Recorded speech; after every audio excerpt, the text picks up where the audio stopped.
Welcome to Chakrapani classes 2.0. നമ്മൾ കഴിഞ്ഞ 2 ക്ലാസ്സുകളായിട്ട് current അഫയറിന്റെ test paper മോഡലിലെ ചോദ്യങ്ങൾ നോക്കിയായിരുന്നു. ഇന്ന് അതിന്റെ ബാക്കി ഭാഗമാണ് നോക്കുന്നത്. 51ാമത്തെ ചോദ്യം, കേരള സാഹിത്യ അക്കാദമി അവാർഡുമായി ബന്ധപ്പെട്ട ശരിയായ പ്രസ്താവന. കേരള സാഹിത്യ അക്കാദമി അവാർഡുമായി ബന്ധപ്പെട്ട ശരിയായ പ്രസ്താവന. 4 പ്രസ്താവനകൾ തന്നിട്ടുണ്ട്. ഒന്നാമത്തേത്, മികച്ച നോവൽ സമ്പർക്ക ക്രാന്തി. മികച്ച നോവൽ സമ്പർക്ക ക്രാന്തി എഴുതിയ വ്യക്തി വി ഷിനിലാൽ. രണ്ടാമത്തെ പ്രസ്താവന, മികച്ച ചെറുകഥ മുഴക്കം എഴുതിയത് PF മാത്യൂസ്.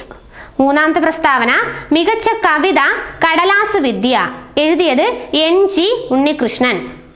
നാലാമത്തെ പ്രസ്താവന, മികച്ച ബാലസാഹിത്യ കൃതി പെരുമഴയത്തെ കുഞ്ഞിതളുകൾ എഴുതിയത് പ്രിയ AS.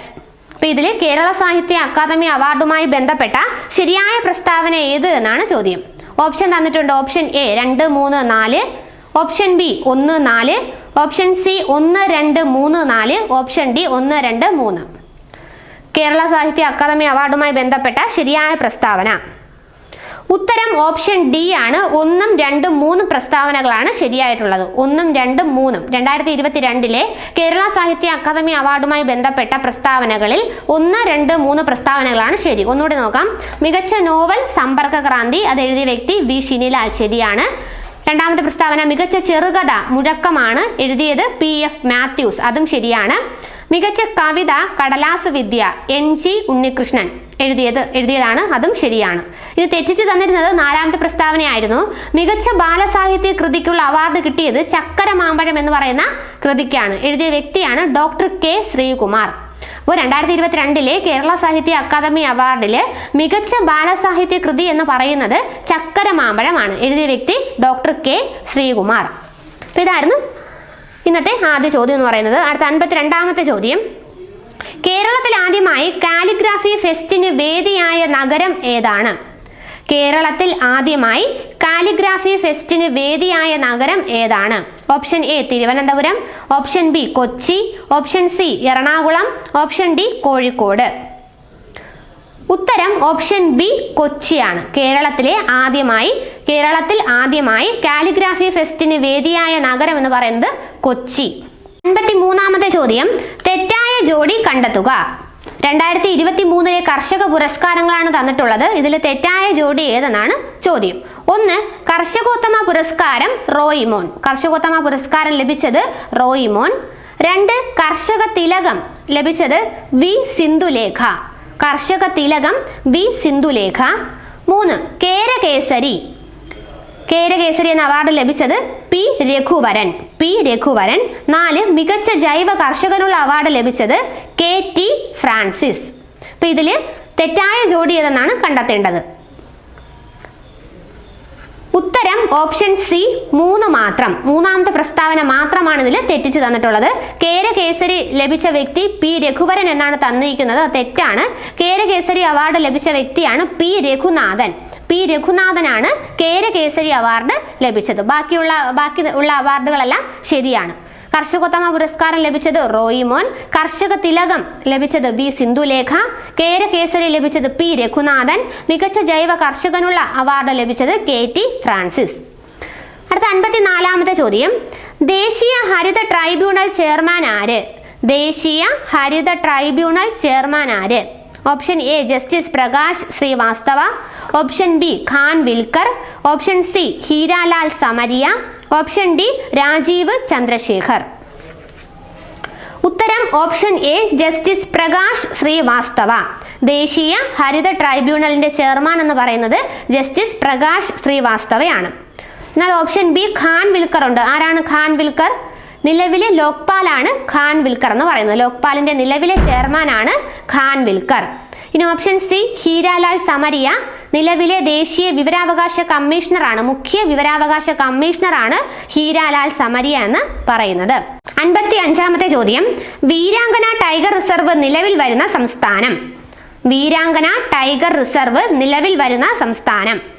ഓപ്ഷൻ ഇതൊക്കെയാണ്. Option A Maharashtra, option B Madhya Pradesh, option C Tamil Nadu, option D Odisha. ഉത്തരം option B Madhya Pradesh. Veerangana tiger reserve നിലവിൽ വരുന്ന സംസ്ഥാനം മധ്യപ്രദേശ്. അടുത്ത ചോദ്യം 56ാമത്തെ ചോദ്യം, തെറ്റായ ജോഡി ഏത്?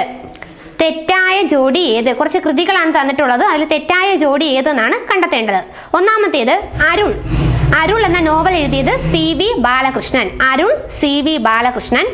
2 അക്കങ്ങളിൽ കൊത്തിയ അക്ഷരങ്ങൾ എന്ന ആത്മകഥ S സോമനാഥ്. അക്കങ്ങളിൽ കൊത്തിയ അക്ഷരങ്ങൾ S സോമനാഥ്. 3 നിലാവ് കുടിച്ച സിംഹങ്ങൾ സേതു. നിലാവ് കുടിച്ച സിംഹങ്ങൾ സേതു. 4 നിഴലുറങ്ങുന്ന വഴികൾ P വത്സല. ഇതിൽ തെറ്റായ ജോഡി ഏത് എന്നാണ് ചോദ്യം. ഉത്തരം ഓപ്ഷൻ സി 2ഉം 3ഉം ആണ്. ഈ തന്നിട്ടുള്ളതിൽ 2ഉം 3ഉം ജോഡിയാണ് തെറ്റായിട്ടുള്ളത്. രണ്ടാമത്തെ ജോഡി ഇങ്ങനെയായിരുന്നു: അക്കങ്ങളിൽ കൊത്തിയ അക്ഷരങ്ങൾ S സോമനാഥ്. അത് തെറ്റാണ്. അക്കങ്ങളിൽ കൊത്തിയ അക്ഷരങ്ങൾ എന്ന ആത്മകഥ എഴുതിയത് സേതു ആണ്. A സേതുമാധവൻ എന്ന സേതു ആണ് അക്കങ്ങളിൽ കൊത്തിയ അക്ഷരങ്ങൾ എന്ന ആത്മകഥ എഴുതിയത്. ഇനി മൂന്നാമത്തെ ജോഡി ഇങ്ങനെയാണ്: നിലാവ് കുടിച്ച സിംഹങ്ങൾ സേതു എന്നാണ് തന്നിരിക്കുന്നത്. തെറ്റാണ്. നിലാവ് കുടിച്ച സിംഹങ്ങൾ എന്ന ആത്മകഥ ആരുടേതാണ്? S സോമനാഥിൻ്റെതാണ്. ബാക്കി പറഞ്ഞ 2 ജോഡികൾ ശരിയാണ്. അരുൾ എന്ന നോവൽ എഴുതിയത് CV ബാലകൃഷ്ണനാണ്. നിഴലുറങ്ങുന്ന വഴികൾ എന്ന കൃതി എഴുതിയത് ആരാണ്? P വത്സലയാണ്. അടുത്ത ചോദ്യം നോക്കാം. 57ാമത്തെ ചോദ്യം: മഹുവ മൊയ്ത്രയുമായി ബന്ധപ്പെട്ട തെറ്റായ പ്രസ്താവന ഏത്? മഹുവ മൊയ്ത്രയുമായി ബന്ധപ്പെട്ട തെറ്റായ പ്രസ്താവന ഏത്? 3 പ്രസ്താവനകൾ തന്നിട്ടുണ്ട്. ഒന്നാമത്തേത്: പാർലമെന്റിൽ ചോദ്യം ചോദിക്കാൻ പണം ആവശ്യപ്പെട്ടതിനെ തുടർന്ന് ലോക്സഭാ അംഗത്വം നഷ്ടമായി. രണ്ടാമത്തെ പ്രസ്താവന: ആം ആദ്മി പാർട്ടിയുടെ MP ആയിരുന്നു. മൂന്നാമത്തെ പ്രസ്താവന: അയോഗ്യനാക്കിയ എത്തിക്സ് കമ്മിറ്റി ചെയർമാൻ വിനോദ് സോൺഗർ ആയിരുന്നു. ഇതിൽ തെറ്റായ പ്രസ്താവന ഏത് എന്നാണ് ചോദ്യം. ഓപ്ഷൻ തന്നിട്ടുണ്ട്. ഓപ്ഷൻ A 1 മാത്രം, ഓപ്ഷൻ B 2 മാത്രം, ഓപ്ഷൻ C 3 മാത്രം, ഓപ്ഷൻ D എല്ലാം ശരിയാണ്. മഹുവ മൊയ്ത്രയുമായി ബന്ധപ്പെട്ട തെറ്റായ പ്രസ്താവന ഏത്? ഉത്തരം ഓപ്ഷൻ B 2 മാത്രമാണ് തെറ്റായിട്ട് തന്നിട്ടുള്ളത്. രണ്ടാമത്തെ പ്രസ്താവന ഇങ്ങനെയാണ്: ആം ആദ്മി പാർട്ടിയുടെ MP ആയിരുന്നു മഹുവ മൊയ്ത്ര. അപ്പൊ അത് തെറ്റാണ്. തൃണമൂൽ കോൺഗ്രസിന്റെ MP ആയിരുന്നു ആരെന്ന് പറയുന്നത്? മഹുവ മൊയ്ത്ര. തൃണമൂൽ കോൺഗ്രസിന്റെ MP ആയിരുന്നു മഹുവ മൊയ്ത്ര. 58ാമത്തെ ചോദ്യം: പ്രഥമ ഖേലോ ഇന്ത്യ പാരാ ഗെയിംസിന്റെ ഭാഗ്യചിഹ്നം ഏതാണ്? പ്രഥമ ഖേലോ ഇന്ത്യ പാരാ ഗെയിംസിന്റെ ഭാഗ്യചിഹ്നം ഏതാണ്? ഓപ്ഷൻ A മോഖ എന്ന കാട്ടുപോത്ത്, ഓപ്ഷൻ B ഒലി എന്ന ആമ, ഓപ്ഷൻ C ഉജ്ജ്വല എന്ന കുരുവി, ഓപ്ഷൻ D ഇവയൊന്നുമല്ല. ഉത്തരം ഓപ്ഷൻ C ഉജ്ജ്വല എന്ന കുരുവി. പ്രഥമ ഖേലോ ഇന്ത്യ പാരാ ഗെയിംസിന്റെ ഭാഗ്യചിഹ്നം എന്ന് പറയുന്നത് ഉജ്ജ്വല എന്ന കുരുവി.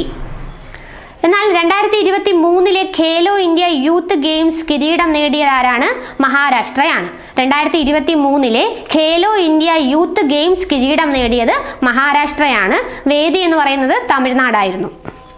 അടുത്ത ചോദ്യം 59ാമത്തെ ചോദ്യം: കാഴ്ച പരിമിതി നേരിടുന്നവരെ ബ്രെയിലി ലിപി പഠിപ്പിക്കുന്നതിന് വേണ്ടി കേരള സാക്ഷരതാ മിഷൻ നടപ്പിലാക്കുന്ന പദ്ധതി. കാഴ്ച പരിമിതി നേരിടുന്നവരെ ബ്രെയിലി ലിപി പഠിപ്പിക്കുന്നതിന് വേണ്ടി കേരള സാക്ഷരതാ മിഷൻ നടപ്പിലാക്കുന്ന പദ്ധതി. Option A Deepthi, option B project 1000, option C Sanathana ബാല്യം, ഓപ്ഷൻ D ശ്രുതി പാഠം. ഉത്തരം ഓപ്ഷൻ A ദീപ്തി. കാഴ്ച പരിമിതി നേരിടുന്നവരെ ബ്രെയിലി ലിപി പഠിപ്പിക്കുന്നതിന് വേണ്ടി കേരള സാക്ഷരതാ മിഷൻ നടപ്പിലാക്കുന്ന പദ്ധതിയാണ് ദീപ്തി എന്ന് പറയുന്നത്. ഇനി ഓപ്ഷൻ B പ്രോജക്റ്റ് 1000 തന്നിട്ടുണ്ട്. ചെറുകിട സംരംഭങ്ങൾ പ്രോത്സാഹിപ്പിക്കുന്നതിന് വേണ്ടിയിട്ട് ആരംഭിച്ച പദ്ധതിയാണ് പ്രോജക്റ്റ് 1000 എന്ന് പറയുന്നത്. ഇനി ഓപ്ഷൻ D ശ്രുതിപാഠം എന്ന് പറഞ്ഞിട്ടുണ്ട്. ശ്രുതിപാഠം എന്ന് പറഞ്ഞാൽ കാഴ്ച പരിമിതി നേരിടുന്നവർക്കുള്ള എന്താണ് പാഠങ്ങൾ കേട്ടു പഠിക്കാൻ വേണ്ടിയിട്ടുള്ള പദ്ധതിയാണ് ഇതെന്ന് പറയുന്നത് ശ്രുതിപാഠം എന്ന് പറയുന്നത്. അടുത്ത പദ്ധതി സനാതന ബാല്യമാണ്. സനാതന ബാല്യം എന്ന് പറഞ്ഞാൽ കുട്ടിക്കാലം നഷ്ടപ്പെട്ട കുട്ടികളെ അല്ലെങ്കിൽ ഈ സ്ഥാപനങ്ങളിൽ ജുവനൈൽ ഹോമിലൊക്കെ താമസിക്കുന്ന കുട്ടികളെ എന്താണ് ഒഴിവുകാലത്ത് അവർ എവിടേക്ക് അവരുടെ ബന്ധുക്കളുടെയോ അല്ലെങ്കിൽ കൂട്ടുകാരുടെയോ വീട്ടിൽ ഹോംലി അറ്റ്മോസ്ഫിയർ കിട്ടുന്നതിന് വേണ്ടിയിട്ട് ഉള്ള പദ്ധതിയാണ് ഇതെന്ന് പറയുന്നത് സനാതന ബാല്യം എന്ന് പറയുന്നത്. അടുത്ത ചോദ്യം 60ാമത്തെ ചോദ്യം: ഇന്ത്യയിലെ ഏറ്റവും വലിയ കേബിൾ പാലം ഏതാണ്? ഇന്ത്യയിലെ ഏറ്റവും വലിയ കേബിൾ പാലം ഏതാണ്? ഓപ്ഷൻസ് ഇതൊക്കെയാണ്. Option A Maharashtra, option B Gujarat, option C Goa, option D Andhra Pradesh. ഉത്തരം ഓപ്ഷൻ B ഗുജറാത്ത്. ഇന്ത്യയിലെ ഏറ്റവും വലിയ കേബിൾ പാലം എവിടെയാണെന്ന് ചോദിച്ചാൽ അത് സ്ഥിതി ചെയ്യുന്നത് ഗുജറാത്തിലാണ്. ആ കേബിൾ പാലത്തിന്റെ പേരാണ് സുദർശൻ സേതു. സുദർശൻ സേതു എന്നാണ് ഈ പാലം അറിയപ്പെടുന്നത്. അത് സ്ഥിതി ചെയ്യുന്നത് ഗുജറാത്തിലാണ്.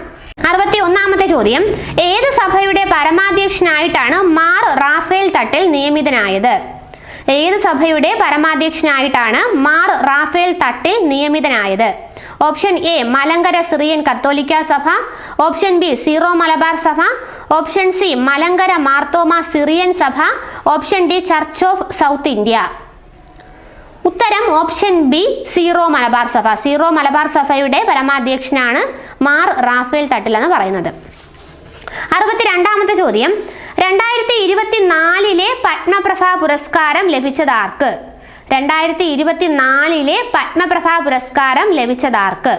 Option A Subhash Chandran, option B Rafeeq Ahammed, option C Santhosh Echikkanam, option D Ezhacherry Ramachandran. ഉത്തരം ഓപ്ഷൻ ബി റഫീഖ് അഹമ്മദ്. 2024 പത്മപ്രഭ പുരസ്കാരം ലഭിച്ചത് റഫീഖ് അഹമ്മദിനാണ്. എന്നാൽ 2023 പത്മപ്രഭ പുരസ്കാരം ലഭിച്ചത് സുഭാഷ് ചന്ദ്രനാണ്. 63ാമത്തെ ചോദ്യം, തെറ്റായ ജോഡി കണ്ടെത്തുക. 4 ജോഡി തന്നിട്ടുണ്ട്. ഒന്ന് ഓപ്ഷൻ എ എന്ന് പറയുന്നത് കരസേനാ മേധാവി മനോജ് പാണ്ഡെ, ഓപ്ഷൻ ബി വ്യോമസേനാ മേധാവി വിവേക് റാം ചൗധരി, ഓപ്ഷൻ സി നാവികസേനാ മേധാവി ആർ ഹരികുമാർ, ഓപ്ഷൻ ഡി സംയുക്ത സൈനിക മേധാവി അനിൽ ചൗഹാൻ. ഉത്തരം ഓപ്ഷൻ സി നാവികസേനാ മേധാവി ആർ ഹരികുമാർ എന്ന് തന്നിട്ടുള്ളതാണ് അതിൽ തെറ്റായ ജോഡി. നിലവിൽ നാവികസേനാ മേധാവി എന്ന് പറയുന്നത് ദിനേശ് കുമാർ ത്രിപാഠി ആണ്. ദിനേശ് കുമാർ ത്രിപാഠി. ബാക്കിയെല്ലാം ശരിയാണ്. കരസേനാ മേധാവി മനോജ് പാണ്ഡെ, വ്യോമസേനാ മേധാവി വിവേക് റാം ചൗധരി VR ചൗധരി, സംയുക്ത സൈനിക മേധാവി എന്ന് പറയുന്നത് അനിൽ ചൗഹാൻ. നിലവിലെ നാവികസേനാ മേധാവി ദിനേശ് കുമാർ ത്രിപാഠി. 64ാമത്തെ ചോദ്യം, മഹാത്മാഗാന്ധി ഗ്രാമീണ തൊഴിലുറപ്പ് പദ്ധതിയുമായി ബന്ധപ്പെട്ട ശരിയായ പ്രസ്താവന കണ്ടെത്തുക. 4 പ്രസ്താവനകൾ തന്നിട്ടുണ്ട്. ഒന്നാമത്തെ പ്രസ്താവന, നിലവിലെ കേരളത്തിലെ വേതനം 346 രൂപയാണ്. രണ്ടാമത്തെ പ്രസ്താവന, ഏറ്റവും കൂടുതൽ വേതനമുള്ളത് ഹരിയാനയിലാണ് 374 രൂപ. മൂന്നാമത്തെ പ്രസ്താവന, തൊഴിലുറപ്പ് പദ്ധതിയുടെ പിതാവ് എന്നറിയപ്പെടുന്നത് ജീൻ ഡ്രസ്സെയാണ്. നാലാമത്തെ പ്രസ്താവന, MGNREGA നിലവിൽ വന്നത് 2006 ഫെബ്രുവരി 2-നാണ്. Mahatma Gandhi national rural employment guarantee act നിലവിൽ വന്നത് 2006 ഫെബ്രുവരി 2. ഇതിൽ മഹാത്മാഗാന്ധി ഗ്രാമീണ തൊഴിലുറപ്പ് പദ്ധതിയുമായി ബന്ധപ്പെട്ട ശരിയായ പ്രസ്താവന ഏതൊക്കെയാണ് ചോദ്യം. ഓപ്ഷൻ ഇതൊക്കെയാണ്. Option A 1, 3, 4, option B 1, 2, 4, option C 2, 3, 4, option D 1, 2, 3, 4. ഉത്തരം ഓപ്ഷൻ ഡി 1, 2, 3, 4. ഈ പറഞ്ഞ പ്രസ്താവനകളെല്ലാം ശരിയാണ്. നിലവിൽ മഹാത്മാഗാന്ധി ഗ്രാമീണ തൊഴിലുറപ്പ് പദ്ധതിയുടെ വേതനം, കേരളത്തിലെ വേതനം 346 രൂപയാണ്. ഏറ്റവും കൂടുതൽ വേതനമുള്ളത് ഹരിയാനയിലാണ് 374 രൂപ. ഇനി തൊഴിലുറപ്പ് പദ്ധതിയുടെ പിതാവ് എന്നറിയപ്പെടുന്നത് ജീൻ ഡ്രസ്സെയാണ്. ഇനി MGNREGA ആക്ട് നിലവിൽ വരുന്നത് 2006 ഫെബ്രുവരി 2-നാണ്. എന്നാൽ MGNREGA എന്ന് പറയുന്നത് വർഷം 2005 ആണ്. അടുത്തത് 65ാമത്തെ ചോദ്യം, 2022 ഹാങ്ഷു ഏഷ്യൻ ഗെയിംസിനെ സംബന്ധിച്ച ശരിയായ പ്രസ്താവന. 2022 ഹാങ്ഷു ഏഷ്യൻ ഗെയിംസിനെ സംബന്ധിച്ച ശരിയായ പ്രസ്താവന. 4 പ്രസ്താവന തന്നിട്ടുണ്ട്. ഒന്നാമത്തെ പ്രസ്താവന, ഇന്ത്യ 5ാം സ്ഥാനം നേടി. രണ്ടാമത്തെ പ്രസ്താവന, സമാപന ചടങ്ങിൽ ഇന്ത്യൻ പതാക വഹിച്ചത് ഹർമൻപ്രീത് സിംഗ് ആണ്. മൂന്നാമത്തെ പ്രസ്താവന, ഗോൾഫിൽ ഇന്ത്യക്കായി അതിഥി അശോക് സ്വർണം നേടി. നാലാമത്തെ പ്രസ്താവന, പുരുഷ വനിത ക്രിക്കറ്റിൽ ഇന്ത്യ സ്വർണം നേടി. ഇതിൽ 2022 ഹാങ്ഷു ഏഷ്യൻ ഗെയിംസിനെ സംബന്ധിച്ച ശരിയായ പ്രസ്താവന ഏത് എന്നാണ് ചോദ്യം. ഉത്തരം ഓപ്ഷൻ ഡി 4 മാത്രം. നാലാമത്തെ പ്രസ്താവന മാത്രമാണ് ശരിയായിട്ടുള്ളത്. അതിങ്ങനെയാണ്, പുരുഷ വനിത ക്രിക്കറ്റിൽ ഇന്ത്യ സ്വർണം നേടി. അത് മാത്രമാണ് ശരിയായിട്ടുള്ളത്. ബാക്കി 3 തെറ്റായിട്ടാണ് തന്നിട്ടുള്ളത്. അതിൽ ഒന്നാമത്തേത് ഇന്ത്യ 5ാം സ്ഥാനം നേടി എന്ന് പറയുന്നത് തെറ്റാണ്. 2022 ഏഷ്യൻ ഗെയിംസിൽ ഇന്ത്യയുടെ സ്ഥാനം എന്ന് പറയുന്നത് 4 ആണ്. ഇന്ത്യയുടെ സ്ഥാനം 4. 1ാം സ്ഥാനം നേടിയത് ചൈന, 2ാം സ്ഥാനം ജപ്പാൻ, 3ാം സ്ഥാനം സൗത്ത് കൊറിയ, 4ാം സ്ഥാനം ഇന്ത്യ. അടുത്ത രണ്ടാമത്തെ പ്രസ്താവന, സമാപന ചടങ്ങിൽ ഇന്ത്യൻ പതാക വഹിച്ചത് ഹർമൻപ്രീത് സിംഗ് എന്നാണ്. തെറ്റാണ്. ഉദ്ഘാടന ചടങ്ങിൽ 2022 ഏഷ്യൻ ഗെയിംസിൽ ഉദ്ഘാടന ചടങ്ങിൽ പതാക വഹിച്ച വ്യക്തിയാണ് ഹർമൻപ്രീത് സിംഗ്. എന്നാൽ സമാപന ചടങ്ങിൽ പതാക വഹിച്ച വ്യക്തി PR ശ്രീജേഷ് ആണ്. PR ശ്രീജേഷ്. ഇന്ത്യക്ക് കിട്ടിയ മെഡലുകളുടെ എണ്ണം 107 ആണ്. 107 മെഡലുകളാണ് ഏഷ്യൻ ഗെയിംസിൽ 2022 ഏഷ്യൻ ഗെയിംസിൽ ഇന്ത്യക്ക് ലഭിച്ചത്. 28 സ്വർണം, 38 വെള്ളി, 41 വെങ്കലം. അടുത്ത മൂന്നാമത്തെ പ്രസ്താവന ഇങ്ങനെയായിരുന്നു: ഗോൾഫിൽ ഇന്ത്യക്കായി അദിതി അശോക് സ്വർണം നേടിയെന്നാണ് പറഞ്ഞിരിക്കുന്നത്. തെറ്റാണ്. ഗോൾഫിൽ അദിതി അശോക് ഇന്ത്യക്ക് വേണ്ടിയിട്ട് നേടിയത് വെള്ളി മെഡലാണ്. അടുത്ത ചോദ്യം നോക്കാം. 66ാമത്തെ ചോദ്യം: പ്രഥമ ചെ ഇന്റർനാഷണൽ ചെസ് ചാമ്പ്യൻഷിപ്പ് വേദി എവിടെയാണ്?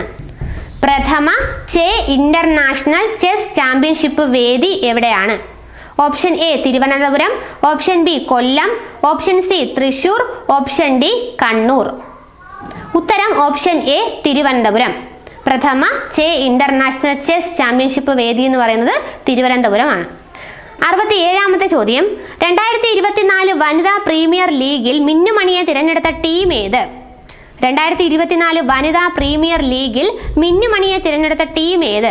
Option A Mumbai Indians, option B UP warriors, option C royal Challengers Bangalore, option D Delhi Capitals. ഉത്തരം ഓപ്ഷൻ ഡി ആണ്, ഡൽഹി ക്യാപിറ്റൽസ്. മിന്നുമണിയെ തിരഞ്ഞെടുത്ത ടീം എന്ന് പറയുന്നത് ഡൽഹി ക്യാപിറ്റൽസ് ആണ്. വയനാട് സ്വദേശിയാണ് ആരെന്ന് പറയുന്നത്? മിന്നുമണി എന്ന് പറയുന്നത്. അടുത്ത 68ാമത്തെ ചോദ്യം: 36ാമത് കേരള ശാസ്ത്ര കോൺഗ്രസ് വേദി എവിടെയാണ്? 36ാമത് കേരള ശാസ്ത്ര കോൺഗ്രസ് വേദി എവിടെയാണ്? Option A Thiruvananthapuram, option B Ernakulam, option C Kozhikode, option D Kasaragod. ഉത്തരം ഓപ്ഷൻ ഡി കാസർഗോഡ്. 36ാമത് കേരള ശാസ്ത്ര കോൺഗ്രസിന്റെ വേദി എന്ന് പറയുന്നത് കാസർഗോഡാണ്. എന്നാൽ 35ാമത് കേരള ശാസ്ത്ര കോൺഗ്രസ് വേദി എന്ന് പറയുന്നത് വേദിയായിരുന്നത് കുട്ടിക്കാനം, ഇടുക്കിയിലെ കുട്ടിക്കാനത്തായിരുന്നു. 69ാമത്തെ ചോദ്യം: നിലവിൽ ഇന്ത്യയിലെ റംസർ സൈറ്റുകളുടെ എണ്ണം എത്ര? നിലവിൽ ഇന്ത്യയിലെ റംസർ സൈറ്റുകളുടെ എണ്ണം എത്ര? Option A 75, option B 78, option C 79, option D 80. ഉത്തരം ഓപ്ഷൻ ഡി 80. നിലവിലെ ഇന്ത്യയിലെ റംസർ സൈറ്റുകളുടെ എണ്ണം എന്ന് പറയുന്നത് 80 ആണ്. 70ാമത്തെ ചോദ്യം: കാലാവസ്ഥാ വ്യതിയാന ഉച്ചകോടിയെ സംബന്ധിച്ച തെറ്റായ പ്രസ്താവന. കാലാവസ്ഥാ വ്യതിയാന ഉച്ചകോടിയെ സംബന്ധിച്ച തെറ്റായ പ്രസ്താവന. 4 പ്രസ്താവന തന്നിട്ടുണ്ട്. അതിൽ ഓപ്ഷൻ എ 28ാമത് സമ്മേളനം നടന്നത് UAE-യിലാണ്. 28ാമത് സമ്മേളനം നടന്നത് UAE-യിലാണ്. ഓപ്ഷൻ ബി ഇന്ത്യയെ ദ്രൗപദി മുർമു പ്രതിനിധാനം ചെയ്തു. ഇന്ത്യയെ ദ്രൗപദി മുർമു പ്രതിനിധാനം ചെയ്തു. ഓപ്ഷൻ സി 28ാമത് സമ്മേളനത്തിൽ ഇന്ത്യ മുന്നോട്ട് വച്ച ആശയമാണ് ഗ്രീൻ ക്രെഡിറ്റ്. 28ാമത് സമ്മേളനത്തിൽ ഇന്ത്യ മുന്നോട്ട് വെച്ച ആശയമാണ് ഗ്രീൻ ക്രെഡിറ്റ്. ഓപ്ഷൻ ഡി COP29ന്റെ വേദി അസർബൈജാനാണ്. COP29ന്റെ വേദി എന്ന് പറയുന്നത് അസർബൈജാനാണ്. ഇതിൽ കാലാവസ്ഥാ വ്യതിയാന ഉച്ചകോടിയുമായി ബന്ധപ്പെട്ട തെറ്റായ പ്രസ്താവന ഏത് എന്നാണ് ചോദ്യം. ഉത്തരം ഓപ്ഷൻ ബി ആണ്. ഇന്ത്യയെ ദ്രൗപദി മുർമു പ്രതിനിധാനം ചെയ്തു എന്ന് പറഞ്ഞ സ്റ്റേറ്റ്മെന്റ് ആണ് തെറ്റ്. ഇന്ത്യയെ പ്രതിനിധീകരിച്ച് പങ്കെടുത്തത് പ്രധാനമന്ത്രി നരേന്ദ്രമോദിയാണ്. അടുത്ത ചോദ്യം 71ാമത്തെ ചോദ്യം: 2024 G7 ഉച്ചകോടി വേദി എവിടെയാണ്? 2024 G7 ഉച്ചകോടി വേദി എവിടെയാണ്? Option A Japan, option B England, option C Italy, option D Germany. ഉത്തരം ഓപ്ഷൻ സി ഇറ്റലിയാണ്. 2024 G7 ഉച്ചകോടിയുടെ വേദി എന്ന് പറയുന്നത് ഇറ്റലിയാണ്. എന്നാൽ 2023 G7 ഉച്ചകോടി വേദി ജപ്പാനായിരുന്നു. 2023 G7 ഉച്ചകോടി വേദി ജപ്പാനായിരുന്നു. 72ാമത്തെ ചോദ്യം: 2023 നോബൽ സമ്മാനത്തെ സംബന്ധിച്ച ശരിയായ പ്രസ്താവന. 2023 നോബൽ സമ്മാനത്തെ സംബന്ധിച്ച ശരിയായ പ്രസ്താവന. 4 പ്രസ്താവനകൾ തന്നിട്ടുണ്ട്. 1ാമത്തെ പ്രസ്താവന: ഭൗതിക ശാസ്ത്ര നൊബേൽ പ്രകാശത്തിന്റെ സൂക്ഷ്മ സ്പന്ദനങ്ങൾ തെളിയിച്ചവർക്കാണ് നൽകിയത്. ഭൗതിക ശാസ്ത്ര നൊബേൽ പ്രകാശത്തിന്റെ സൂക്ഷ്മ സ്പന്ദനങ്ങൾ തെളിയിച്ചവർക്കാണ് നൽകിയത്. 2ാമത്തെ പ്രസ്താവന: വൈദ്യശാസ്ത്ര നൊബേൽ ഡ്രൂ വെയ്സ്മാൻ, കാറ്റലിൻ കാരിക്കോ എന്നിവർ പങ്കിട്ടു. വൈദ്യശാസ്ത്ര നൊബേൽ ഡ്രൂ വെയ്സ്മാൻ, കാറ്റലിൻ കാരിക്കോ എന്നിവർ പങ്കിട്ടു. 3ാമത്തെ പ്രസ്താവന: സാഹിത്യ വിഭാഗം നേടിയത് ആനി എർണൌക്സ് ആണ്. സാഹിത്യ വിഭാഗം നേടിയത് ആനി എർണൌക്സ് ആണ്. 4ാമത്തെ പ്രസ്താവന: സമാധാനത്തിനുള്ള നോബൽ ലഭിച്ചത് നർഗീസ് മുഹമ്മദിക്കാണ്. സമാധാനത്തിനുള്ള നോബൽ ലഭിച്ചത് നർഗീസ് മുഹമ്മദിക്കാണ്. ഇതിൽ 2023 നോബൽ സമ്മാനത്തെ സംബന്ധിച്ച ശരിയായ പ്രസ്താവന ഏതൊക്കെയെന്നാണ് ചോദ്യം. ഓപ്ഷൻ ഇതൊക്കെയാണ്. ഓപ്ഷൻ എ എല്ലാം ശരിയാണ്, ഓപ്ഷൻ ബി 1, 4 ശരി, ഓപ്ഷൻ സി 1, 2, 4 ശരി, ഓപ്ഷൻ ഡി 2, 3, 4 ശരി. ഉത്തരം ഓപ്ഷൻ സി 1, 2, 4 ശരി. ഒന്നാമത്തെയും രണ്ടാമത്തെയും നാലാമത്തെയും പ്രസ്താവനകളാണ് ശരിയായിട്ടുള്ളത്. അതായത് ഭൗതിക ശാസ്ത്ര നൊബേൽ പ്രകാശത്തിന്റെ സൂക്ഷ്മ സ്പന്ദനങ്ങൾ തെളിയിച്ചവർക്കാണ് നൽകിയത്. ശരിയാണ്. ആർക്കൊക്കെയാണ് 2023 ഭൗതിക ശാസ്ത്രത്തിന് നൊബേൽ സമ്മാനം കിട്ടിയത്? ഒന്ന് പിയറി അഗസ്റ്റിനി, ഫെറൻ ക്രൗസ്, ആൻ ലൂയർ. ഈ 3 പേർക്കാണ് 2023 ഫിസിക്സിന് നൊബേൽ സമ്മാനം കിട്ടിയത്. അടുത്ത രണ്ടാമത്തെ പ്രസ്താവന, വൈദ്യശാസ്ത്ര നൊബേൽ ലഭിച്ചത് ഡ്രൂ വെയ്സ്മാനും കാറ്റലിൻ കാരിക്കോ എന്നിവർക്കാണ്. അതും ശരിയായ പ്രസ്താവനയാണ്. സമാധാനത്തിനുള്ള നൊബേൽ സമ്മാനം ലഭിച്ചത് നർഗീസ് മുഹമ്മദിക്കാണ്. ഇറാൻ സ്വദേശിനിയാണ്. അതും ശരിയാണ്. ഇനി തെറ്റിച്ച് തന്നിരുന്നത് മൂന്നാമത്തെ പ്രസ്താവനയാണ്. സാഹിത്യ വിഭാഗം നേടിയത് ആനി എർണോക്സ് എന്നാണ്. അത് തെറ്റാണ്. 2023 സാഹിത്യത്തിന് നൊബേൽ ലഭിച്ച വ്യക്തി യോൺ ഫൊസെ ആണ്. യോൺ ഫൊസെ, നോർവേക്കാരനാണ് യോൺ ഫൊസെ. അടുത്ത 73ാമത്തെ ചോദ്യം, കേരളത്തിൽ GST അപ്പലേറ്റ് ട്രൈബ്യൂണൽ ബെഞ്ചുകൾ സ്ഥാപിക്കാൻ തീരുമാനിച്ച സ്ഥലങ്ങൾ ഏതൊക്കെയാണ്? കേരളത്തിൽ GST അപ്പലേറ്റ് ട്രൈബ്യൂണൽ ബെഞ്ചുകൾ സ്ഥാപിക്കാൻ തീരുമാനിച്ച സ്ഥലങ്ങൾ ഏതൊക്കെയാണ്? Option A Thiruvananthapuram, Ernakulam. Option B Thiruvananthapuram, Kozhikode. Option C Kollam, Ernakulam. Option D Thiruvananthapuram, Thrissur. ഉത്തരം ഓപ്ഷൻ എ തിരുവനന്തപുരം, എറണാകുളം. കേരളത്തിൽ GST അപ്പലേറ്റ് ട്രൈബ്യൂണൽ ബെഞ്ചുകൾ സ്ഥാപിക്കാൻ തീരുമാനിച്ച സ്ഥലങ്ങൾ എന്ന് പറയുന്നത് തിരുവനന്തപുരവും എറണാകുളവുമാണ്. 74ാമത്തെ ചോദ്യം, സാംസ്കാരിക പൈതൃക സംരക്ഷണത്തിനായുള്ള യുനെസ്കോ ഏഷ്യ പസഫിക്കിന്റെ അവാർഡ് ഓഫ് മെരിറ്റ് ലഭിച്ച ബൈക്കുള റെയിൽവേ സ്റ്റേഷൻ എവിടെയാണ്? ബൈക്കുള റെയിൽവേ സ്റ്റേഷൻ എവിടെയാണ്? Option A Gujarat. Option B Rajasthan. Option C Maharashtra. Option D Goa. ഉത്തരം option C Maharashtra. Byculla railway station സ്ഥിതി ചെയ്യുന്നത് മഹാരാഷ്ട്രയിലാണ്.